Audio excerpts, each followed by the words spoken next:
paling tidak di hadapan para penggede, di hadapan para petinggi itu tunjukkanlah kreativitasmu sebagai seorang seniman. Loh, seniman tidak monoton sebagai seorang seniman tapi berusaha wira swasta. Wong aja nganti kalah karo kodhok. Oh, betul kuwi. Piye to pecah iki kucul apa piye to pecah iki? Wong aja nganti kalah karo kodhok. Lah kok iso ta? Kodhok iso usaha kok. Usaha apa? Bakulan rokok. Lah kok iso? Lah rokok. Ya, Rokok. Rokok. Isin aku dadi kancamu tenan isin aku. Ora isin dadi anake kodhok ora isin. Ora isin aku dadi kancane kodhok. Rokok. Kowe iki nomor pira to jane? Lah kuwi ora rokok-rokok, kuwi rokok ngono. Kodhoke apa kowe? Wong kowe jek percil kok iso.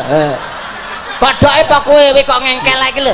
Kowe iki jek percil urung dadi kodhok. Ora ngono. Kuwi suarane ki rokok-rokok, ora rokok-rokok ngono kuwi. Ngengkel lho, ngejek percil lho. Wong kodhoke meneng ae kok. Kowe roh berarti kodhok. Ya ngerti ta? Kowe berarti sing paling pinter iki kodhok. Lho kodhok ya pinter bener usaha. Ya ora no. Lah apa? Sing usahae paling pinter saiki dadi tukang parkir ning daerah Tulungagung lak gone Cina malah kirik. Ora mungkin kirik kok tukang parkir Lah ra aku mungkin. golek lampu ning nggon apa kene Tulungagung. Kuwi di tukang parkire kirik muni. Hop aku langsung ngerem kik ngono di stop lho Dik. Hop ngono Dik Nang. Kirike muni piye? Hop. Salah goblok. Iki tak balik. Kae ora hub-hub. Tak balik. Kae guk ngono. Lah kirike apa kowe? Tak balik ta. Kirike apa kowe? Heh. Pinter kowe dadi kirik. Ya. Nyawa. Makasih, Dek. Iya ta. Wong jane dingonone Tapi tanah saestu lho anu bocange kiriki tanah yo kewan pinter. Lah kok iso pinter? Nek trimo karo wonge pinter kirik. Lah iya. Kirik lho basane pelipis kok. Lah kok iso? Nang nggon aku kan aku pas mepe bandeng gerih. Iya. Lah kok enak kirik liwat. Bandeng ku arep dipangan. Hah. Kirik tak bandem. Tes. Sambat lho iso nganggo basa. Piye ta? Tak bandem tes no. Kenging. So kengeng. Lah pripun? Kuwi murine kaing. Kenal kok kena mau bandem kuwi mau. Ah, kirike apa kowe? Waduh, aku malah kena iki piye to? Oh, lawang loro iki jeglongne aku to jebule. Berarti iki pada dasarnya awak dhewe iki rombongan kirik lah. Lah ora ning ngono kok. Ning kene. Tapi usaha. Lho, usaha kula saestu usaha. Wong kaya kowe kudu usaha. Mergo jagani wong seniman ki lak ora mesti rame terus. Kalau mangsane sepi, ora mungkin rame kaya mulut kowe tanggapan sepi kene iki merongos nek gak duwe usaha. Lho ning omah tapi lah usaha aku, Dek. Usaha apa? Lho, aku usahane nun sewu teng Ngajeng Griya niku wonten sekolahan. Hah? SMP niku teng Ngajeng Griya wonten. Aku ngedoli cah-cah kuwi lho, Dek. Ngedoli apa? Cah cilik-cilik ki lho. Lho, seneni pake cah cilik-cilik mbok dol. Cah cilik-cilik kuwi lho tas diterep bapake to. Tas teko isuk ngono ki langsung tak dol. Oh, cekel polisi. Ngedoli cah cilik-cilik. Ngedoli cah cilik tak doli kuwi lho, Dek. Seneni pake to. Bocah cilik tak dodoli siji-siji. Senepe. Anu bakulan ngono lah wis. Ah, lek nek bakulan ki lho maksud aku. Nah, bakulan soto pikulan ge sarapan isu-isu. Bakulan apa? Soto pikulan. Lah kuwi ning cangkem ora remuk. Lah pikulan mbok soto lho. Wong daging akeh. Bakul soto sing dipikul kae lho. Oh, bakule lempok. Setruk kira-kira bakule. Setruk. Asam urat paling bakule ketae. Piye ta? Bakul soto sing dicrot-croti kecap. Lah iku lak raine dirubung semut. Piye ta ki angel iki bocah? Wah ngerem to omong karo cah iki. Bakul soto sing diiris-iris iki lho. Lah, iki mutilasi wi Sing dikeceli jero. perih ndane yo. Perih. Bakul soto sing ning jero kuali wae roh, Prat. Lah aku lak mbledos bakule beduduk. Wangel momon karo cah sitok iki. Kowe roh bakul soto apa ora? Soto apa sih? Soto pikulan roh ora? Ya jelas seru to. Wis ngono kuwi pokoke ceritane wis. Timbangane rantek-entek ngono kuwi lah aku bakulan isuk-isuk ngono. Ngono dipamerne. Lah nyapa? Lah nek omahku kan Ngawi. Iya. Cedak karo Solo, cedak karo Klaten, Sukoharjo. Iya. Aku niru wong Sukoharjo. Apa? Bakul jamu no. Jamu apa? Jamu gendongan. Lah gendongan kok dige jamu apa kenek? Ora wae kencur jahe, gitu kunci niku. Anu bakul jamu sing digendong Lah setruk bakule. Ayo tak balik wis saiki ya. Bakule setruk berarti ngene. Ngene bakune ya. Ya kok balik kaya soto ya. Ya pokoke ya ngono kuwi. Bakul soto sing jadahi bakul botol. soto. Bakul jamu sing jadahi botol iki lho. Bakul jamu Sing jadahi botol. lah botolnya sepiro bakul mbok adahi botol iki lho. Bakul jamu sing digendong lho. Setruk bakule asam urat paling.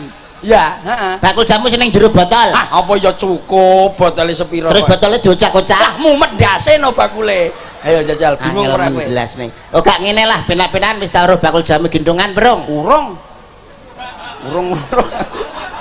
Aku ora tau roh Bakul jamu gendongan? Urung roh. Sampeyan menate semer bakul jamu gendongan? Urung. Bakul jamu? Urung. Dereng. Mas, yoga-yoga menate kertas bakul jamu gendongan? Bapak-bapak, ibu-ibu saya mau nanti kertas bakul jamu gendongan. Dereng. Lah kok padha aku ya urung. Lah nyapa kok cerita. Polane aja lak ngomong lek diwalik jane ya bingung kowe. Rusuh kok carane ngono, aku ora dikai kesempatan kok. Ora ning ngono ki awake dhewe ning kene iki diundang, Dik. Nek menghibur masyarakat. paling tidak awakmu ya sambutan to, mewakili Bapak Agus. Nyapo Lho Pak kudu Agus iso to. mau. Lho paling tidak ya sebagai anu kok. Sambutan betul sekedap Pak. Iya no, mewakili betul. kula kan temen ngaten. Iya. Awakmu karo Pak Agus itu termasuk kanca. Ya, lah iki lho kanca Kanca plek. gaple, kanca gaple. Kanca plek. Sing apik aja nganti kleru, kok disiarne. Siarne. Anu madu TV. napa niki? Madu TV. Mau madu Madu TV. TV. Nggih, siap. Apa meneh daerah kene iki daerahe para santri, para ulama. Iya. Ngomong sak ngomong kudu diatur. Ngerti aku mah. Iya. Tindak sapecak tembung saklimah jumangkaing suku iki kudu sarwa ngati-ngati aja nganti ngisin-ngisini aku sebagai temanmu. Iya roh. Ngono lho. Pak Agus ya Bocah kok iso mlilik malah tak remet kapok. Pak Bupati ya rawuh. Nggih wonten lha niku. Wakil. Wakil wonten komplit. Nanti kleru kan ngisi-ngisini. Nggih. Apa meneh warga masyarakat Banaran ki wis pengen ngerti apa to sing arep mbok utarakan apa yang kamu sampaikan. Iya wis Lho aja nganti memalukan kowe karo kanca.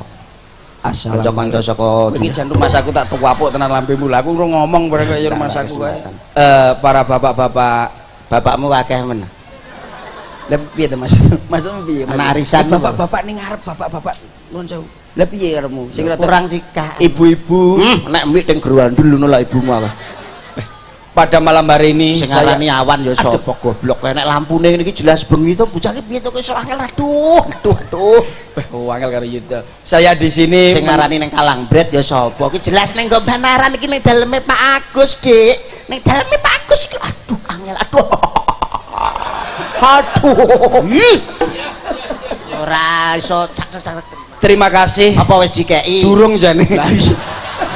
Ya cok malah. Ora iso. Aku ki durung dikeki.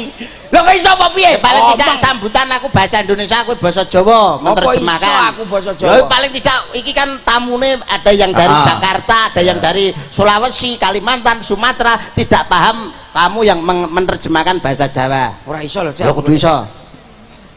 Bapak-bapak, ibu-ibu, Bapak-bapak kalian ibu-ibu, saya sebagai kepala desa, kula temriki dados ndase desa. Lah kepala desa kepala ki apa to, Dik? kepala ndas Lah ya desa.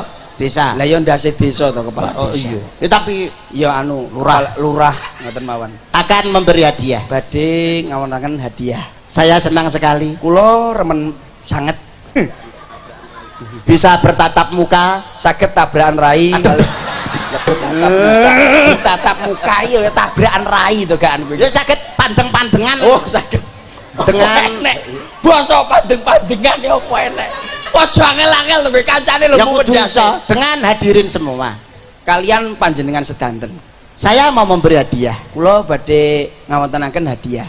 Hadiah yang pertama, Hadiah nomor setunggal, rokok Jarum 76. rokok dom 76. Cangkem basa iki. Basa dek wingi ning Wae lho, Bos. Apa sampeyan sing jawabne waku ora iso lho. kudu iso Lah diperjelas. pane rokok dom 76 lho basa lambene kowe. Lah ya kudu iso. Dan hadiah yang kedua Hadiah ingkang nomor kalih yaitu minuman cap kaki 3. menika minuman cap sikil telu. Duwi latih sikil sitak-sitak ngono ya. Iya.